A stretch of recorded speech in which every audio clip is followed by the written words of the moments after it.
սխալ, որը կարող է կործանարը լինել իմ բիզնեսի համար, եթե ժամանակին տոնդ չառնեի։ Ես գերազանցիչի սինդրոմ ունեմ եւ սովորեմ ամեն ինչ անել իդեալական։ Եվ երբ պայմանավորվում էի բիզնես կոնսուլտացիայի տարբեր տարիքի կանանց հետ, ես հարթում էի իմ դասական կոստյումը, շպարվում էի, այնպես էի անում, որ չլսվեր երեխաներից ձայնը, աղմուկը ու սուպեր աշխատանքային պայմաններում ներկայացնում էի բիզնես։ Ու զարմանում էի, թե ինչի մամաները չեն գնահատում այս բիզնես հնարավորությունը։ Ես ժամանակին է լավ է հասկացա, որ այս բիզնեսի հենց քաղցրությունը նրանում է,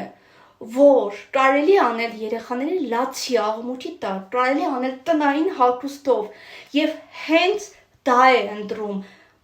փոքր երախա ունեցող մաման, որ ինքը կարողանա աշխատել այն պայմաններում, ինչի մեջ գտնվում է, այլ ոչ թե ստեղծել իդեալական աշխատանքային պայմաններ։